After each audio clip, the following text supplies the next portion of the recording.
Hi, Ashley. Hi. I have a question. 'Kay. I'm wearing white cream.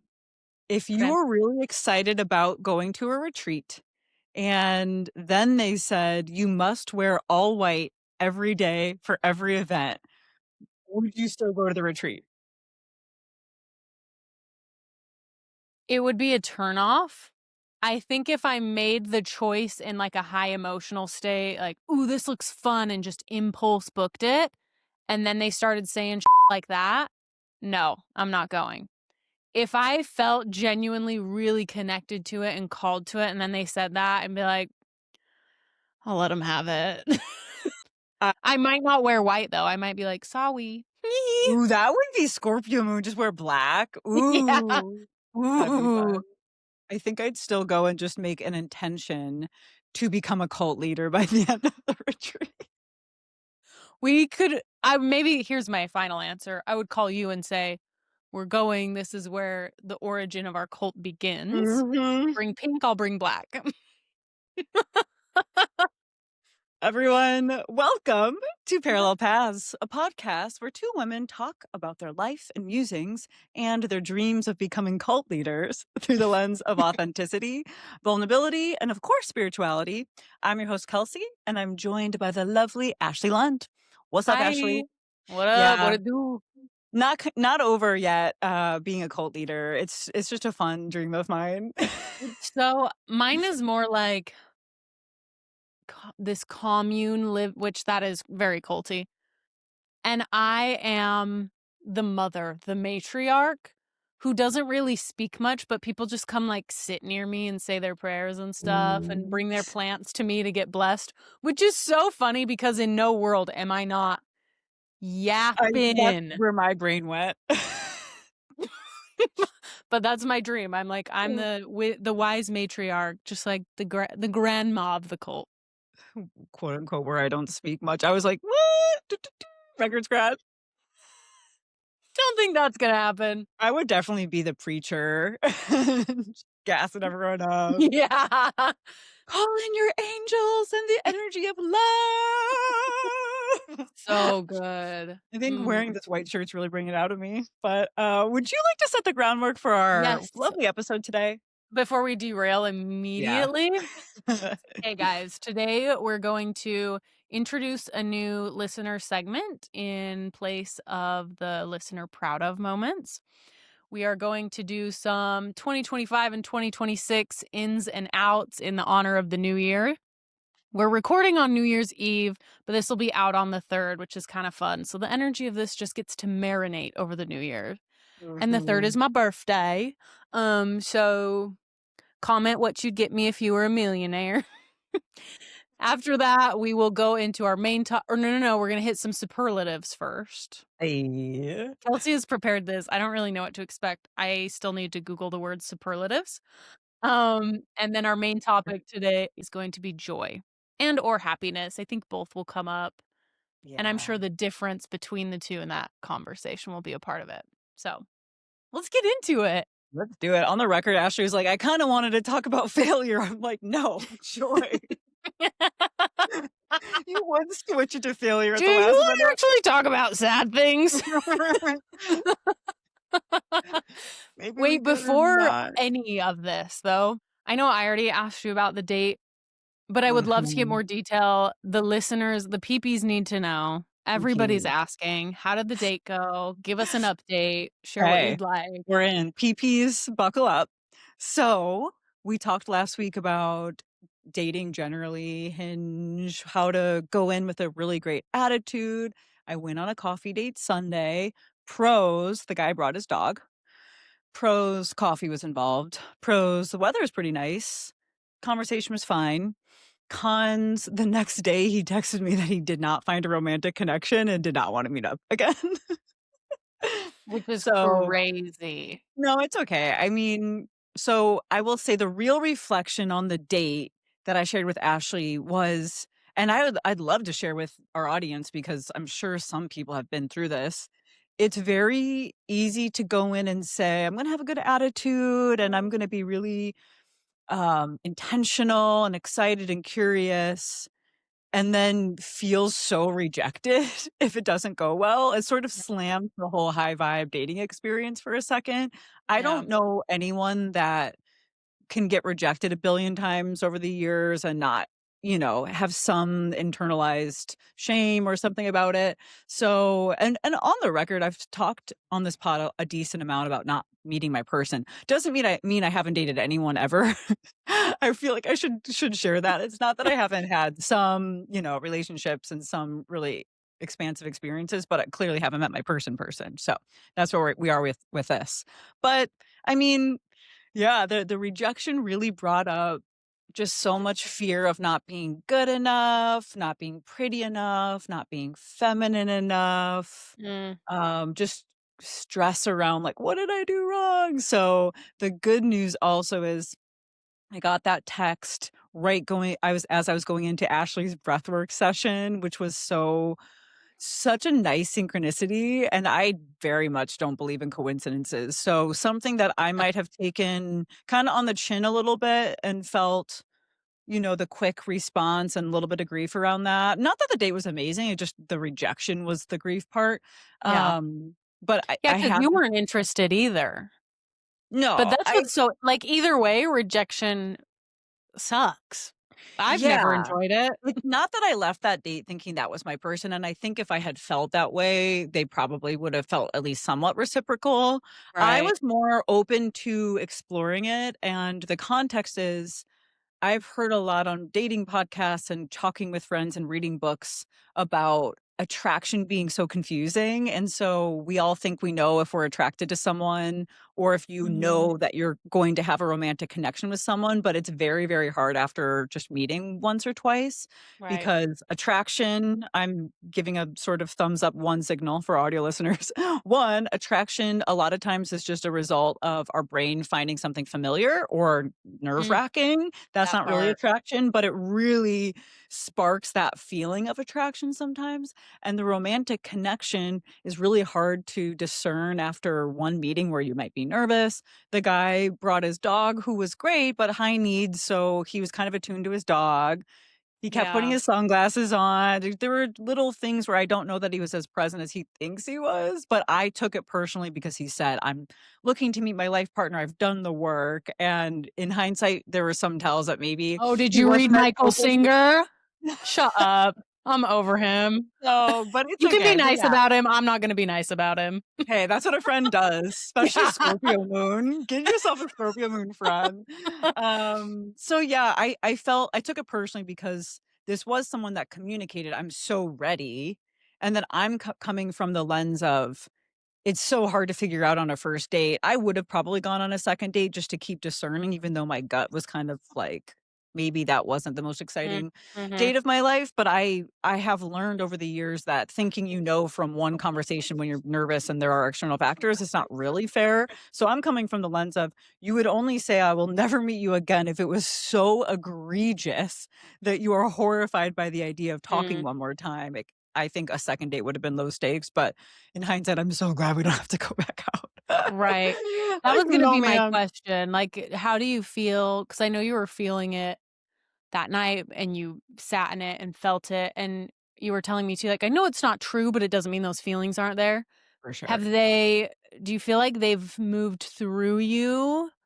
Have you had any level of peace around it or change, or did they just kinda settle down? Like, what's your current state feeling about those worthiness pieces that came up? Yeah. She's such a good friend because she checked in after the breath work and I was, "Ah, I Not feel good. sad." I Oh. feel really sad. I feel much more integrated with it. I have always said that I move through my feelings quickly.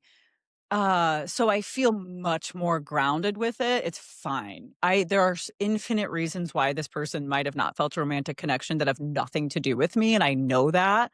So, Mhm. and I don't want to go back out with him. In fact, I didn't find him to be a really masculine, grounded presence. I felt like I would be the leader of that next date again. Yeah. Um, but it's just such a specific. If you've listened to this podcast, you know the dating thing is such a specific wounding that I'm working through that it feels acute still a little bit, like, I'll wake Mhm. up and feel this powerful feeling of needing to kinda keep sitting with all that that brought up and me having a Mhm. little bit of space with the kinda end of year holiday time with work to have integration time, Mm, so no, I feel a yeah, lot better, but I would be totally lying if I said I feel totally fine and it's nothing to do with me. I f I don't know how many rejections you can take, even if it's a rejection that's no big deal, and not feel a little bit like, "Maybe I did something wrong." So, I feel right. a little bit bummed, not in my happiest, most joyful state, but I also feel fine. I feel so much more grounded, integrated, and I totally accept it, and I'm so grateful we don't have to go back out Yeah. Yeah, there's the silver lining. Oh, again. good. Well, I love that you said there's no coincidences either. You having that extra time is so nice to get to have those experiences with it when it comes up, but also let it begin to fizzle and it'll come and go and ebb and flow, of course. For sure, and And I'm here for all of it, if I didn't have this time, I might have just said, "Well, I'm sure it's something to do with him. It's the coffee. You're really sure for life, dude." right? And or been uglier about it, like, Mm, bring up all the things he did that were really weird. yeah. That's But really no. sweet that I mean, soul contract lens. He is the one who elicited that because you have this space here and now, and it's maybe Mhm. not just a wound from him, but like you said, that cumulative, those pieces of rejection coming up. Like, here's the wounds. Are you ready? Wanna Which dive one do in you a want to look at? container of love with your friend's breathwork? Just cry. Yeah, go cry Imagine in your that. cave. I moved to the darkest room ever, and all of Ashley's I'm friends so and glad. clients were on their video, and I was trying to turn it on, it was pitch black, and I thought, "Maybe I should turn the light on," and then I thought, "I don't have to do that. I'm just No. gonna chill." No. It was beautiful, though. I will So for the audience, if you have an opportunity to do an Ashley breathwork session, you should do it. It is so powerful. It was so safe to process that emotion, those deep emotions. I texted you this, but I want the audience to benefit from this work you do because it was so, so helpful to oh, move through the thank you so emotions in much. that way, so good job, yeah. Actually, Good job, incredible. you. Good job, Thank us. you. Good job. Yay. Proud of each other. Yeah, thanks for Well, that asking. segment is officially over. We will have no more pride in anything we do. I'm never bringing up a date again. Maybe, No, no, no, no, not maybe. that segment. The pride, I No, that meant. segment's also oh, the pride segment. Yeah, Okay, but also I'm never bringing up kidding. a Of date course, again. we're always proud of each other, of ourselves, and of the listeners. But we're gonna do a new segment. So comment these next few weeks on what you're grateful for this week. Could be something that happened, could be something you're experiencing, internal, external, doesn't matter. So to For kick it sure. off, we'll start with Kelsey. Am I putting you on the spot? No, you No, live in I do gratitude. my Yeah. grateful stuff all day, every day. I'll say the first one that came to my head, and it was gratitude for my car. My Mm, car, I got a few years ago.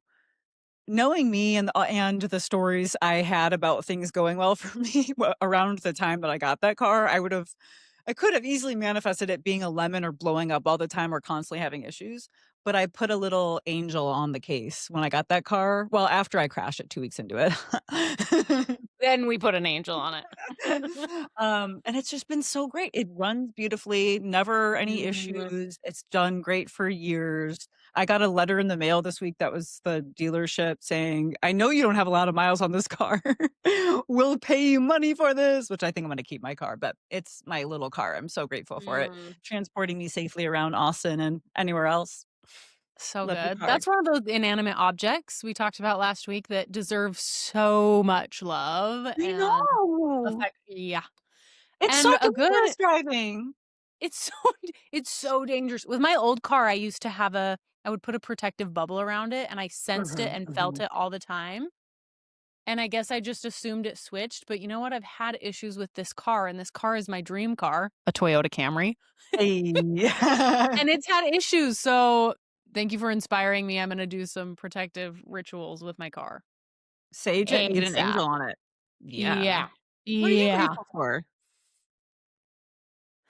This week, I am really, really grateful for connection and like the circles of community I have. I had an experience today that was really sweet. And I'll keep it brief, but I want to share because it's so cute and tender, and I love my people. Um, so for Christmas, I asked for an espresso machine and some dumbbells from Kyle. And I was not specific. I should have been because I know what I want, but it was just frantic time. So Kyle got me a beautiful espresso machine, but it's the same as what mine does, just bougier, Mhm. which great, but I want something to grind my beans. So I was like, "Hey, do you mind if I return it? And then I'll just put my own money into getting one that's a little more bougie." Well, Mhm. I went and returned it, went to Target last night and was looking for something at a certain price point, like 300 bucks. And they either had stuff that was $100 and meh, what I already have, or like $700. But one of the bougie ones caught my eye, of course. Oh my And I just gosh. took a picture of it. I was telling my friend about it this morning. I was telling Kyle about it last night. And Kyle was like, "Well, I can pitch more." I'm like, "No, it's fine. Like, I'll either save up or I'll look on Facebook Marketplace. I'll find something." I was telling Uh-huh. my friend this morning on FaceTime, and I was like, "I just don't want to get something used though. Like, I want to get a new coffee machine. So I'm going to wait and the universe will bring me something great." And Yep. she asked me some logistic questions. And I was like, "Yeah, it's here, this and this." She Venmoed me the rest of it and said, "Go buy the bougie coffee machine." Isn't that so cute? And I know it's so material girl. I'm a material girl. Totally. But just the people being like, "Let me help you. No, you deserve a new one. No, like, go get it. Go do it." Oh, that's so generous. I I love know. her. Good Love. job. I know. I cried. I cried right after I Yeah. put my mascara on. That's tough. Yeah. That's She's tough. probably got money coming her way being so generous. You know how they say currency is a current? That type of Mm. giving that's so just from your heart is gonna come back to her tenfold for Oh, sure. I want But she that doesn't for even her care and her about needs. that. She just wants you to have your fancy stuff. Yeah, Oh, that's which a is even really sweeter. cute one. I know, huh? So comment below what you're grateful for this week. Yeah, we'll share Things, them on the positive next few experiences. episodes for a while. Yeah. So if you wanna be featured, you have to comment. You had to comment. All right, should we do ins and outs next or I kinda Yes. wanna know the superlatives. Okay, let's just get them over with because they're not that great, and now I feel we built them up. Let me Google So, superlatives. yeah, Google it and then read the definition of a superlative. Okay, superlatives are words Superlatives. like fastest, best, most important that show something is at the highest or lowest degree of something. Okay, that totally makes sense. Kind of Yeah, adverbs, adjectives. sure. Yeah, they're typically, like, end of your high school yearbook, most likely to become president, most athletic, most likely to rob a bank. Actually, Mm, that's fun. that For is the most fun. likely to rob a bank between me and you, I don't know. I think me. Just crack a weird crack. Really, I think we would have to do it together Yeah, for sure. because 'cause Okay, I'll go in with a that's it. gun, but you're behind the scenes. You're tech. It's locking my high school job was a bank teller, so I'd be like, "Give me the safe. I know how to do this." Ooh, Coolest you high could school job charm 'em ever. too. I thought that's what you were gonna say, which is so just narcissistic of me. Like, "Oh, I'll just smile at them." Hi. So true, Okay, so though. the superlatives are regarding the podcast. You'll get it just with a couple examples. Most likely to use the word pungent, Ashley. Of course. Most likely to have a complete and total mental collapse after hearing her use of the filler word like Kelsey.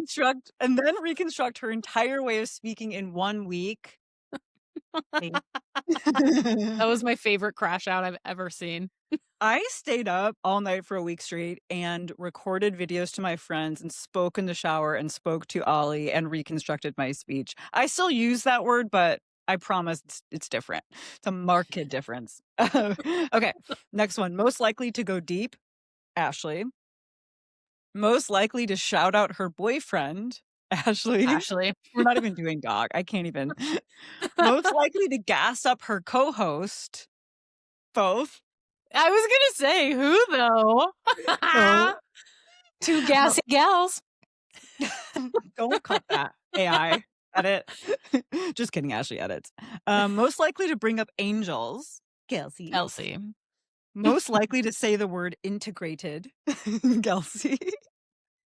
And then just one more. I was gonna do one about the spaghetti hands, but I hate that one, so that's it. One last one is What's the spaghetti hands okay, one? fine, we'll do 2 more. Okay. Most likely to say they'd rather have their fingers be spaghetti instead of toes is Ashley, but I hate that. You hate it. I don't know, Oh. that one, it freaks me out. That's on my pet peeve list, and I brought it up. Okay, the last one is really most likely to crash out over headphones, and that's both. I know you cried, but I also crashed out about headphones. Crash out both. Having an autism breakdown over it, Ashley. We're Yeah, having mentee bees about different things, but it's I'm all s happening here behind the scenes at Parallel Paths. you know TM, what? TM, TM. I felt that I wasn't using Mentee B as much as I used to, so I'm gonna just add off list 2026 in me using the word Mentee B more because something happened and that fell off and it never should fall off. Yeah, mentee bee stays. Bring it back. What was your favorite superlative? The spaghetti hands. I hate you. Peas and spaghetti hands will be the death of me, actually. I I don't know why, but the visual that I had when you asked me that question was crazy. I don't know. And you with spaghetti feet, I just imagine you trying to work out and it's just really fun. And me I'm like on my brushing knees my doing hair. squats or something. She she doesn't know why she had a crazy mental image. In quotes, doesn't know why. In quotes. Okay, let's move on to Okay. 25 and 26 outs and ins. You go since I just did my superlative list. Okay. All right. It's the new year. What's out? What's in? Let me find my notes. Na-na-na. Okay. Doo-doo-doo. I just did what came to mind. So some of them I feel like are also collective or just the conversations I've had with people on a parallel path. And some of them are mine. Okay. In feeling and embodiment first, wisdom second. Out mentalizing and wisdom first and feeling second. Of course, just the opposite. That's my biggest one. In momentum, out shedding and clearing. Not as a Mm. whole, but as the leader. In speaking my needs, out fear of confrontation. Hello, Mars and Libra. We have a parallel path there. Are you afraid of what's your Mars in? Oh, no, on just that in and out. Oh, when we'll get to the list. But my Mars is in Cancer, which is very not. Same. Yeah. Same, same, same. Okay. This one was fun. I was excited when this landed. I felt like it was a little calling to me. Service, out, woe is me, and I'm the center of the universe. I don't know that that'll fall away completely, but I think it's a really good focus for me because I kind of think I'm the center of the You universe. are. You are. Don't tell me that. um, okay, here's one that I want to stay. Mixed patterns and fun fashion. This year, fashion got wild. People were wearing plaids and stripes and polka dots and Mm. bold colors and mismatch and made it look so good. I want to see more of that. Mhm, mm. Okay, I have a few more. In regular regulation and attunement, out, waiting until I'm burnt out or numb or something's quote unquote wrong to purge and regulate and purge. Erg. In more real rest, MR squared, Mm, mhm, out, deserving rest and stressed rest. mm. In the Good name of job. Jesus Christ, amen. So it is, so it is, and so it is. That's my Jesus Christ, amen. Those And are so it is. beautiful. I love those. I also really enjoy the way you did outs and ins, like, correlated to each other. Mine are just Mm, separate lists, but that's a really cool way to think about it. If amazing. something's going out, something else has gotta come in. Some of them are kinda correlated. Cool. I like a lot of the, um, it just feels like a more empowered year for you. Mm, Feels it's finna be. wanna be I also love maximalist fashion, always have though, but that's gonna Yeah. stay in for me, like, every year, except when I wear Yeah. my white shirt and then think I'm a cult leader because I wore white ones.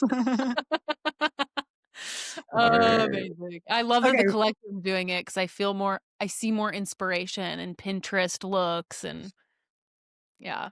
also, I So hope in is men wearing more maximalist fashion as well. I mhm. love when men take a risk. It doesn't have to be I so love a loud and painted nail. crazy. Yeah. I Mhm. everyone knows this about me. I think every man should have an earring, but a male friend of mine was visiting, and a straight male friend of mine was visiting, and I said, "You should get an earring." And then he pulled a bunch of his friends he lives in Denver, back in Denver, his girlfriends, and they all said, "Is she trying to sabotage you?" Guess it depends on who you're talking to. I I love said an earring on a man.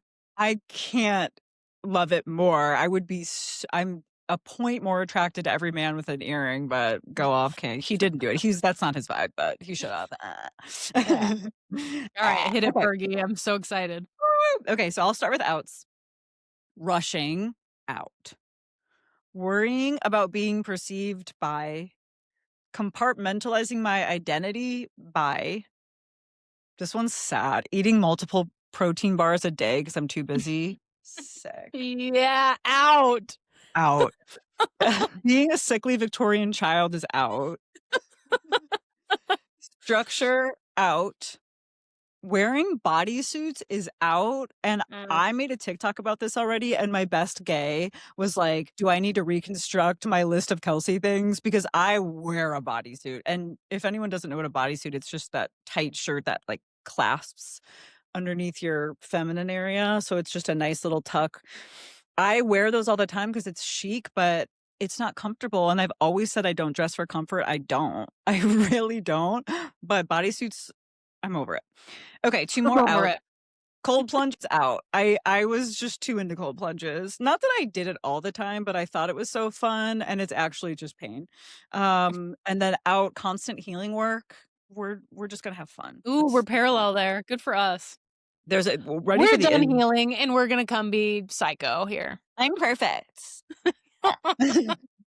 I do have a girlfriend that always jokes that she's perfect, but I think she's a little serious and it's funny. Oh, that's a cool expander for me. That's crazy. That's cute.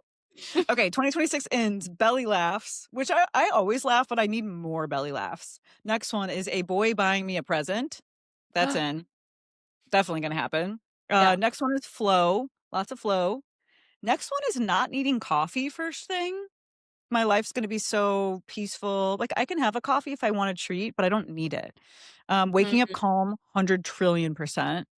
Being chic is in. I'm always chic, but being chic Double is in. down. Ooh. Volunteering is in. I'm gonna have time to do more of that, and I love volunteering, especially with the elderly. That's my favorite volunteering structure is, like, go hang out with the elderly. Oh, Ugh. we're besties. I can't wait for us to do some service together. I know, that's a We're gonna take some shelter dogs on walks. I love that. I was gonna say a pee-pee, but I got grossed out. Next one is being more confrontational. Parallel path there. Yeah.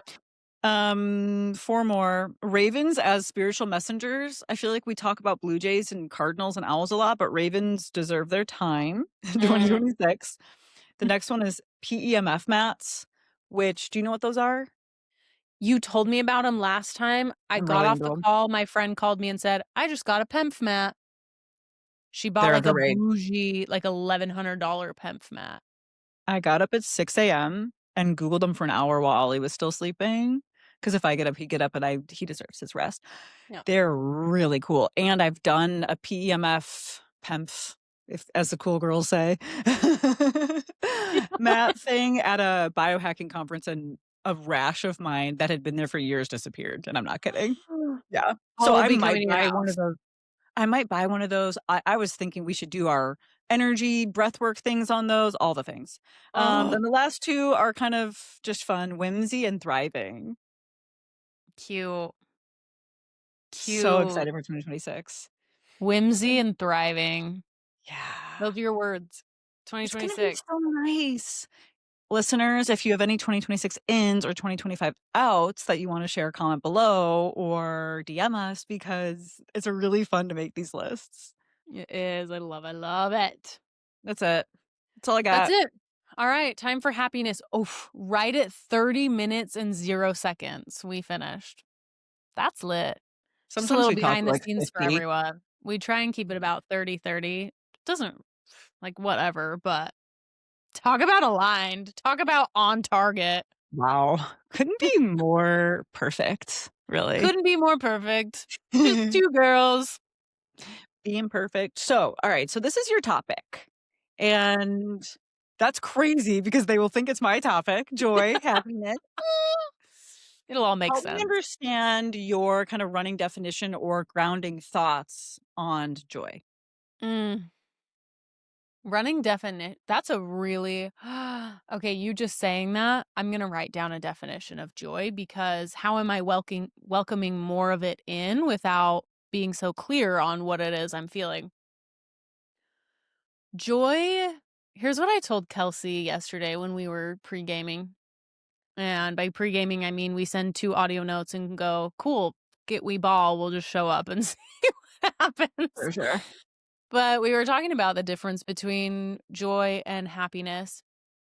And I said, I feel she read the definition on Google and we were talking about that. And I said, I feel that joy is if we made a Venn diagram of peace and happiness, the overlap of the two would be joy.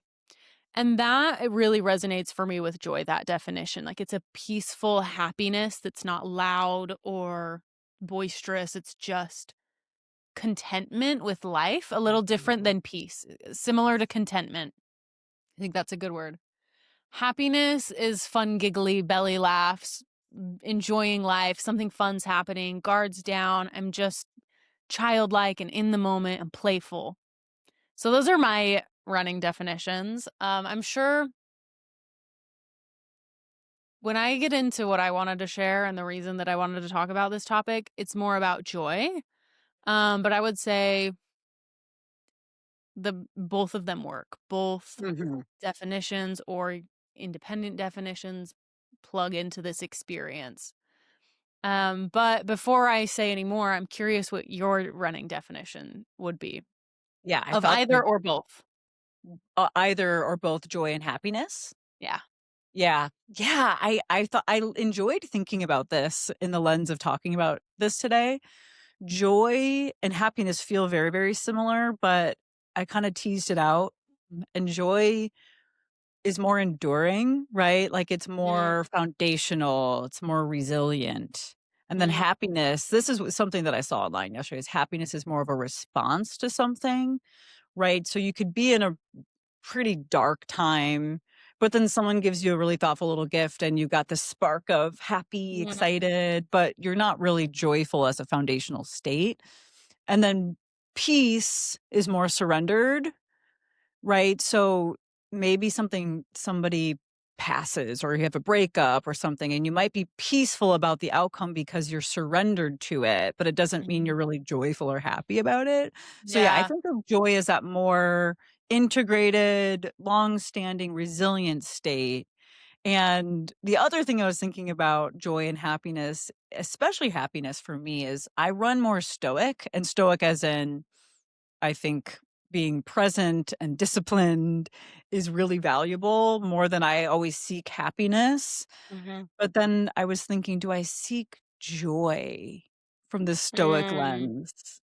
Because it feels a little different where I'm not that worried about being happy all the time, although I run more happy. But yeah, it made me kind of tease it apart, joy versus happiness, because joy seems like it should be sought after a bit more, and happiness is just sort of let it more in. temporary. Yeah. And Like an what I do emotion.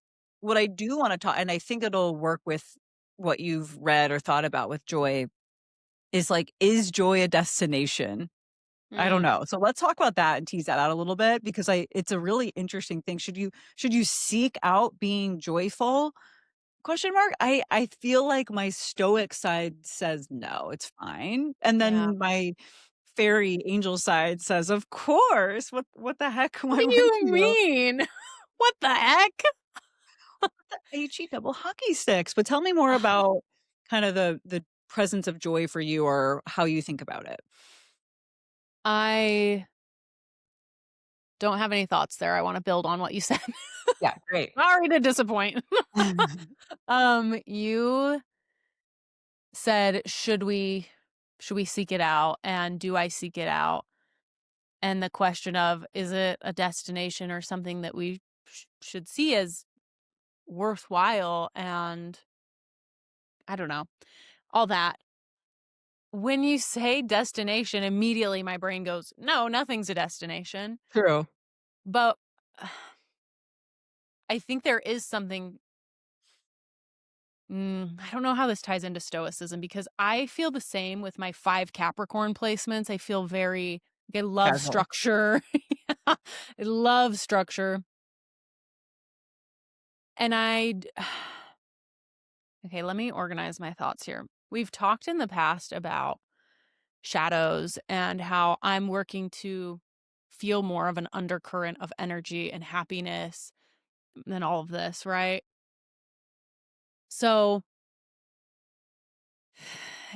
if that's my goal, then it is something that I'm looking at as a destination. I look at Mhm. life through a lens of what is there to achieve? What's next? What can I create? How can I this, that? What am I making? And almost feels like joy is not up there on my list, and I want it to be. Mm, Like, my soul really wants that. I want that energy. I want that joy as an undercurrent of things, but I'm focused on all the things I'm creating. yeah, And I feel that maybe there ought to be more of a focus on the actual joy and yeah. the as an undercurrent or a state as I'm going for all of these goals and things and whatnot.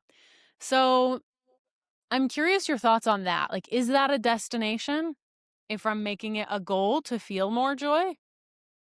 I don't think it's a destination, and that's gonna trip us both up, but I do think it's a valid goal.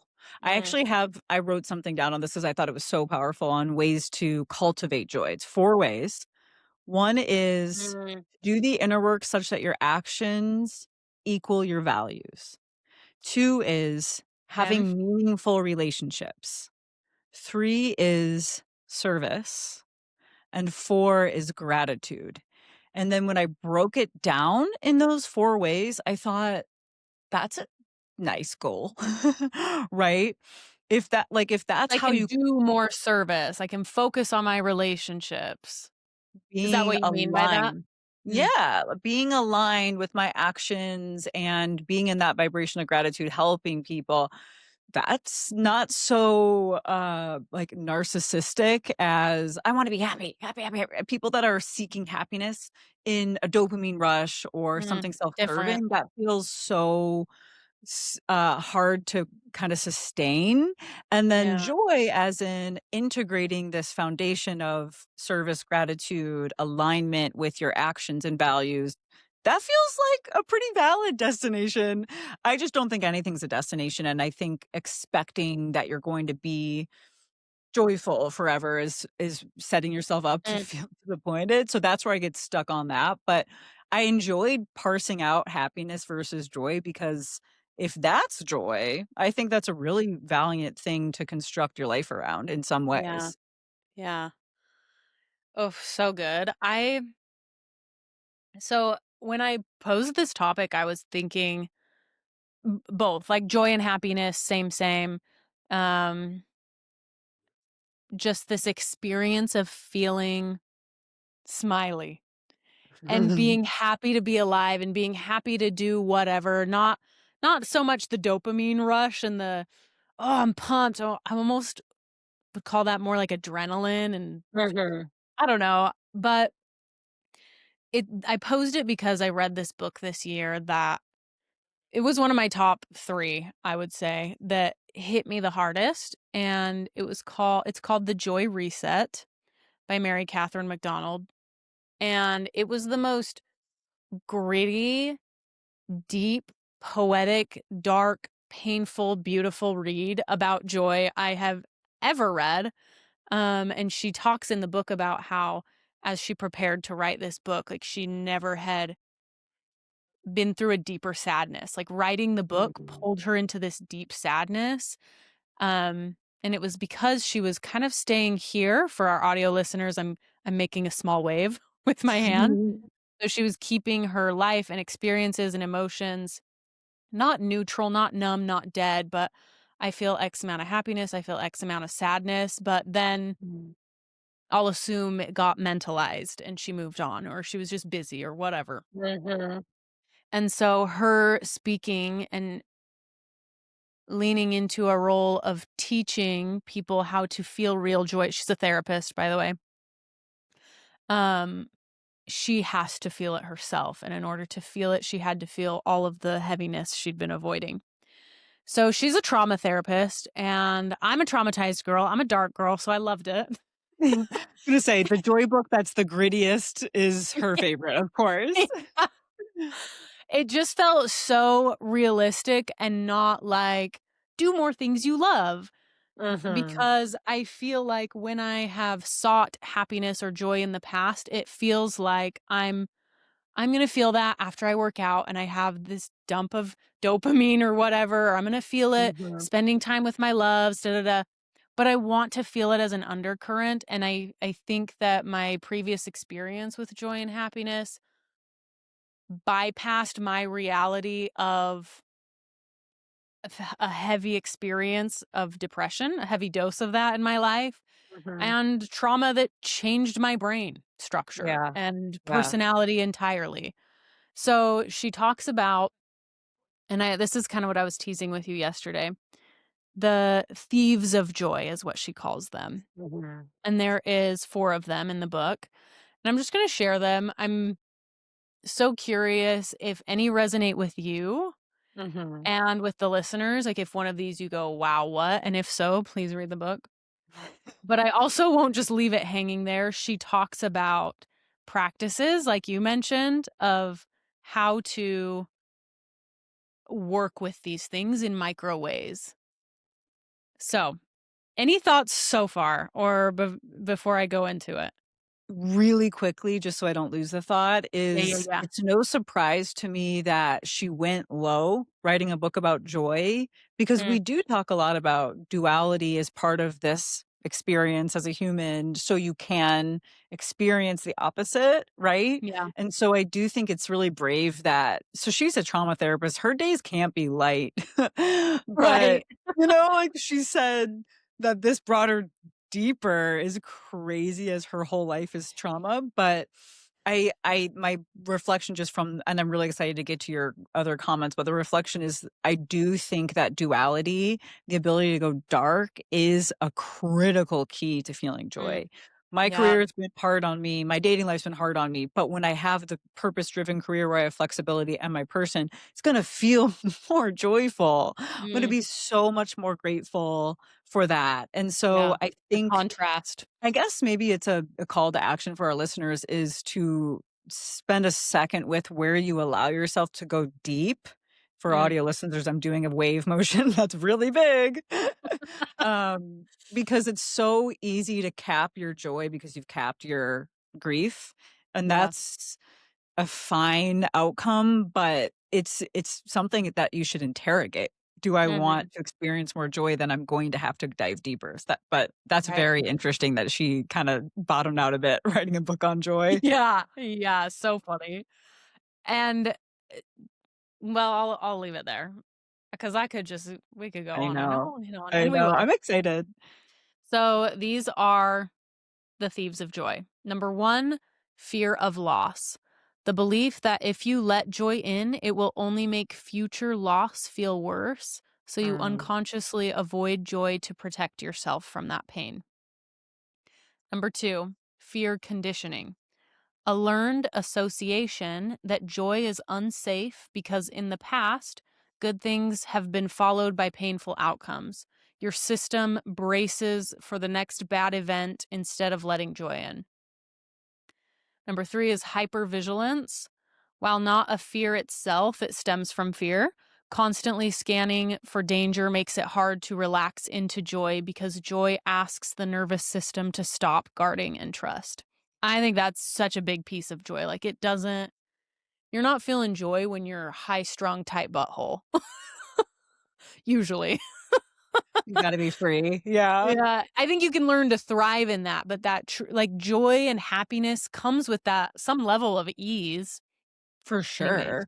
I love the butthole. I'm trying to think there's I a love the guy butthole. on Great British Bake Off, and when it got to the stressful moments, which is stressful for me, watching Great British Bake Off stressful moments, that's my cap on watching stressful TV. I forget what he says, but it's like, "It's clenched bum time," or something, which means So stressful cute. time. I Time to love clench that bum that. and go. Clenched bum time. Okay, and then number 4 is emotional numbing. Again, rooted in fear of overwhelming feelings. This survival Mhm. strategy blocks not just pain, but also pleasure, making joy feel foreign or unsafe. Okay, did any of them resonate with you? I think I do all of them. And I think she says that. She's like, we're human. We're gonna do that.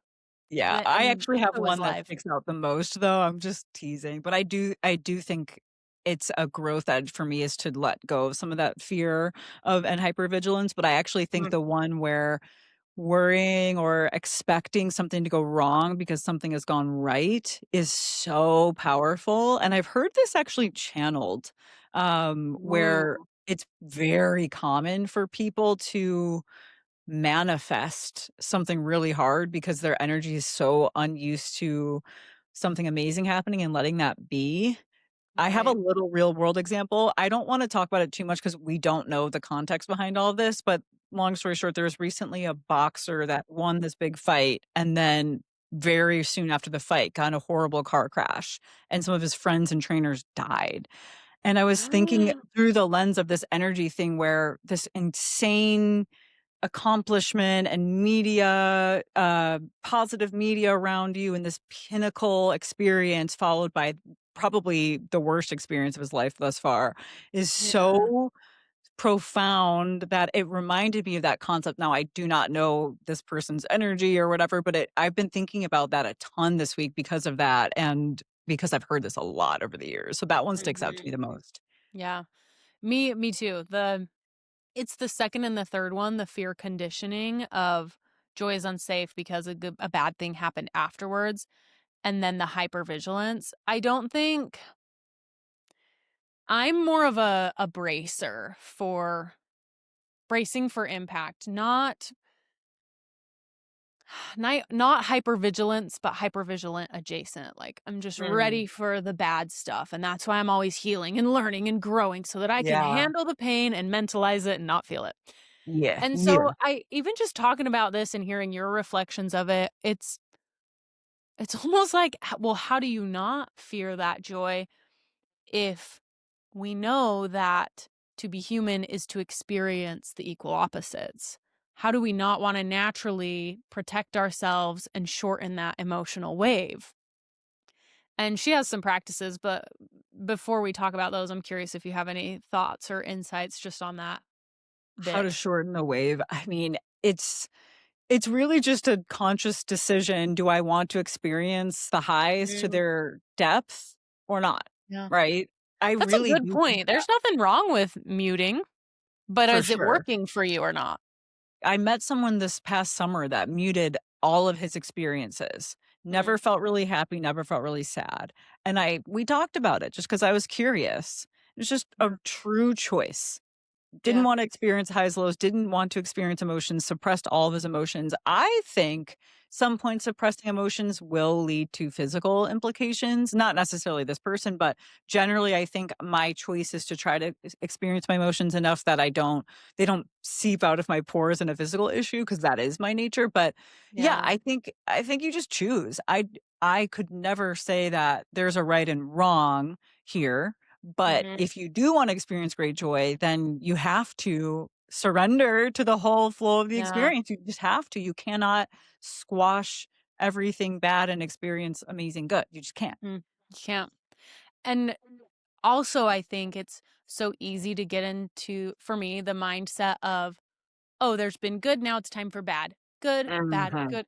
And that's not real either. And that's where we could bring in karma, things that Yeah, we've already yeah, yeah, dealt yeah, with, things that aren't meant. It's not a true 50-50 in the way that we experience life. There's going for to sure. be there's so much going on in the quantum field.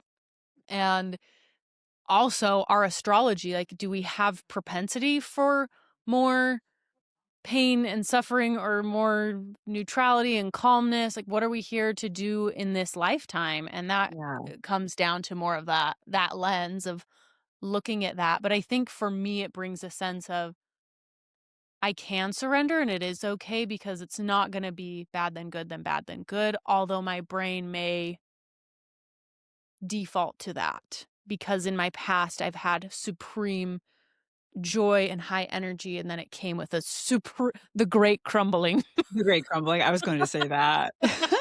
I So think good. that's an important insight. I don't think it's a story to say we'll experience challenge in our life in the future, both of us, all of the listeners, but I do think it's a story to think that just because something good happens, Mm, something bad is gonna happen. right. I actually have this card in this oracle deck I love to pull. It's my favorite deck, and I pulled it a lot when I was in a challenging time, and it said, "You might have a bunch of challenges in a row, but that might have been a soul contract or decision you made that said, after that, I'm gonna have a period of great bliss or great ease." And I clung on to that baby. Yeah. But it did make me really think about this. S As likely as everything is gonna be bad as it's gonna be great, and Yes. any of us could have a period where a bunch of things go right and our career kind of takes off and our energy is so much more open, and that's just as possible. So just kind of leave it alone, expect Yeah. bracing for the bad, knowing that that's a story. We don't know Right. that. We don't know. I don't know. And I think that this kind of overlaps with anxiety. A lot of my close friends experience anxiety and clients, which is interesting because I don't really. I thought I would attract more depressed people, but c'est la vie. Oh. Um, but they speak to that worry and the constant, like, I'm preparing to keep myself safe, and the conversation we usually have is, "Okay, but how often does that actually happen?" The thing you prepared for usually doesn't even happen. We Right. You can't know, and so then what? You were just in hypervigilance for what? For what? And if when we're calm and regulated and open, we're more able to respond versus fight or flight, we're very narrow, we're limited in our choices. So I think that ties into to that the pieces of hypervigilance or Mhm. preparing for impact. But yeah, that's cute of us that we have the same one. Literally, like attracts like, parallel Like paths. parallel Yes. paths. Okay, so I'm gonna just go over them again, the four main ones, and then share what her practices that she gave in the book were to work on. So the first one was fear of loss. So losing the joy after having it and experiencing that sharp contrast in a negative way. Fear conditioning, learned association that good means bad. Hypervigilance, preparing to, let's see, scanning for danger. And then emotional numbing, keeping that wave smaller. Mm. So if this is not working for you and you're like, okay, then where do I even start? Again, the book is so good. But here it is broken down into some bullet points. So, number one, with the fear of loss, the reframe is joy doesn't cause loss. Avoiding joy only shrinks your capacity to live. Practices emphasized are microdosing joy. Allow joy in small, time bound ways. I can enjoy this sunset for 10 seconds. Name impermanence out loud. This moment is temporary, and that's okay. And number three, grief honoring. Let grief coexist with joy instead of making joy the enemy. Number two, fear conditioning. The reframe is your body isn't pessimistic, it's pattern based. So sweet. And here are the practices. Interrupt the pattern consciously. When joy appears, gently say, nothing bad is happening right now. This second one, this is my favorite. I'm a hoe for evidence as a coping tool. Number Number 2, track neutral outcomes. Let your brain collect evidence that joy doesn't always end in harm. Number 3, somatic anchoring. Pair joy with physical safety cues. Feet on the floor, slow exhale. Number 3 was hypervigilance. The reframe is rest and joy are not negligence, they're regulation. The practices are 1, orienting. Slowly look around and name what's safe right now. Number 2, scheduled vigilance release. I love this. I love that these are so logical. It's very helpful. Give your system permission to stand down temporarily. For example, for the next 5 minutes, nothing needs solving. Number 3, body first regulation. Breath, temperature, and muscle release before mindset work. Number 4, or rather, the last one was emotional numbing. The reframe is numbness isn't absence, it's containment, which is so cute too. I love all of the reframes. The practices are number 1, pleasure before joy. Start with neutral or pleasant sensations. For example, warmth, texture, or taste, just to give your body an experience of feeling things. Number 2, low intensity feeling. Joy doesn't have to be big. Aim for mild interest or soft appreciation. And number 3, consent based emotion. Ask your body what it's willing to feel today. Find your edge. Wow. Amen. Isn't that so sweet? And so it is. So it Wow. is. Those are she's clearly a trauma therapist, wow. She's clearly a genius. Yeah. I'm gagged thinking about someone sitting around telling themselves, "This joy is temporary and that's okay." And honestly, I would do it. I can see you doing it. Kyle's I like, what? support it. That seems so crazy to me, but also it's really cute. It Um is. I really, really like so many of those, especially because we put so much judgment on joy as to be this thing that stays forever and it's hard to ground in it. But the one that's the most interesting intellectually to me is joy can coexist with fear or grief or whatever other emotion. Mm, I haven't stopped thinking about that in the last day. mm. How actually and then I wanna hear your favorites from the list, but I know you're a hoe for some of them, so we have a sense. Yeah. Yeah. But that one is what I think collectively I know there's a lot of this. I don't adhere to this as much, but some people say there's wars going on or someone's sad somewhere else or there's Mm. whatever happening, so you can't The be joyful. collective. Yeah. And I really think that's maladaptive. I don't adhere to that, and I wish there wasn't so much collective pressure around that because it's hard Yeah. to some people get mad if people are joyfully celebrating something when something else bad is happening, and that is not productive. Yeah. But I do think that hypervigilance for me sits with this, where just trying to assess what's going on because it's like embarrassing to think about being all excited and joyful and like something's blowing up, or it's hard for me, this is a little bit separate, but to stop kind of iterating in my head about something that's going wrong and let go of it. I Mm. do have one practical solution for that. Tell I'd me. love to share because it's very helpful to me. And I run more anxious per your manifesting anxious people in your life. I really struggle at times to stop the loop in my head. So Mm. I'll give whatever is going on that it's not even necessarily a worry though. It could be a grief, like something that made me so sad and I can't let it go. I'll give it to Mhm. my guides and angels or Mm. ancestors and say, "Okay, I'm okay, releasing this I to you. can't get well, I don't even tell myself I have to release it forever because that feels That's too too much. big." That's a commitment. But I'll notice myself getting in this vibe that I don't want to be in, but I also know that I'm deeply affected by something, and I'll say, "Hey, guides, angels, ancestors through the white light, will you hold this for the rest of the day? If Mm. you all accept, I commit with hard boundaries to myself that the rest of today, I'm not gonna think about this. I can't promise Ugh. myself I'll never think of it again." And then every time it comes back in my head, I'll just visualize, like, it coming out of my 3rd eye or crown chakra up with them and tell myself, "No, I committed. They're doing something. I have to keep my end of the bargain here. It's a no today." And it's Mhm. so helpful to go be joyful and go experience life instead of having to feel that this coexistence is inappropriate because I'm devastated. It's like, "Well, yeah, I am, but Yeah, my team's got that, and now there's sunshine with my dog," whatever. So, yeah. I really like that That's one. so beautiful. Like, it's still being held. It's not Yeah. being forgotten. It's not that I'm bypassing it. It's not that I'm stuffing it down.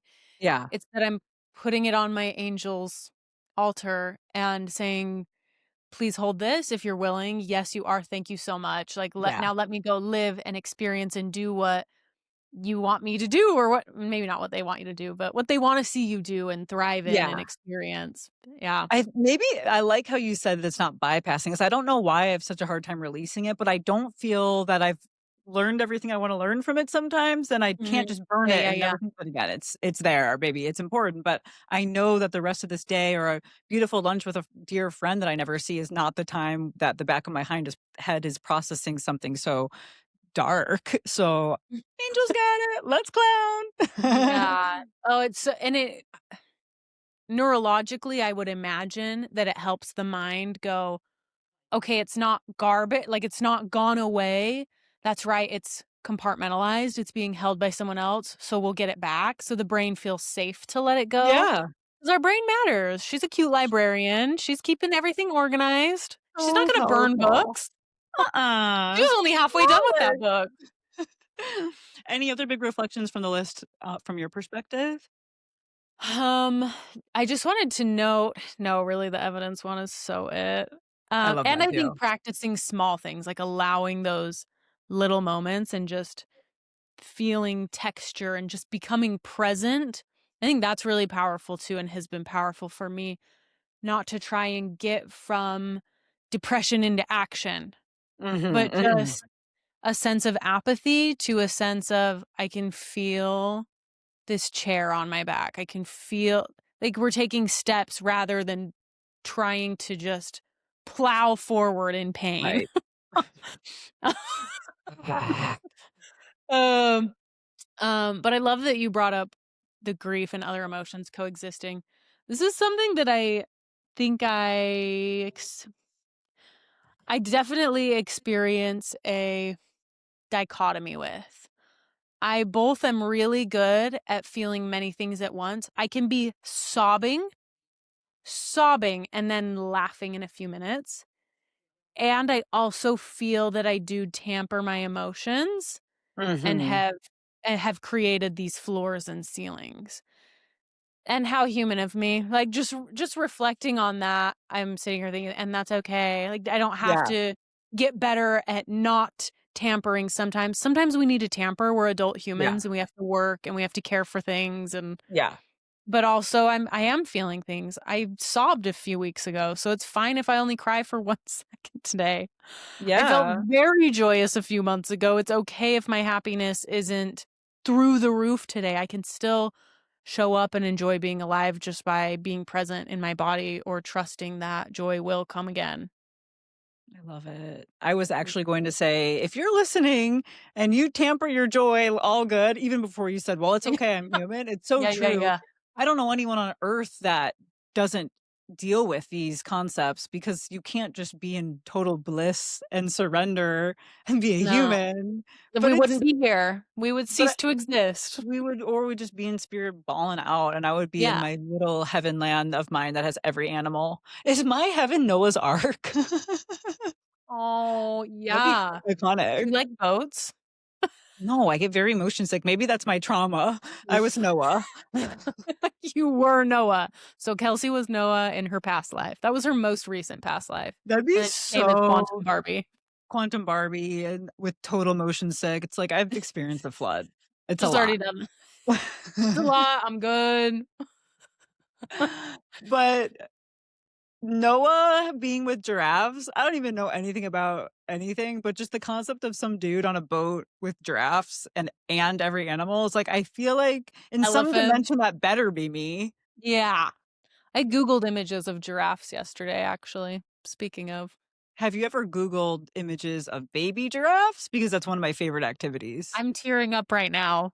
Is it She's actually is it crying. so cute? I'm not gonna do it yet. I have on mascara. I'm trying to go play tonight. Yeah, it's I'll really stop. important. It's very, very fun. Yeah, if 'Kay. you're listening, Google baby giraffes and then just sit with it, enjoy. It's Enjoy? incredible. Any closing thoughts on joy for our audience? No, I feel like my last little bit was my closing thoughts. That was a really good topic, and I'm That was really so glad good. I feel like we did come full circle, and I started out feeling very chaotic around it, and so I'm so glad that you were here to anchor and drive. Hey, I don't know if I anchored and drove, but we did it, and my Did wish for it. you, audience, is that you experience more joy in 2026 Mm, and also never have spaghetti for hands or feet because that's horrible. and there's the true full circle. What's in for 2026? More joy. What's out is not joy. Yeah. Fear of pain after joy. Ugh, out, so out. Out. That's my intention for you all. But Mm. thank you all for listening and join us as we journey into 2026. We love you, Yay. pinkies. Love you. Bye. Don't forget to rate the podcast and share with your friends. That part. That part.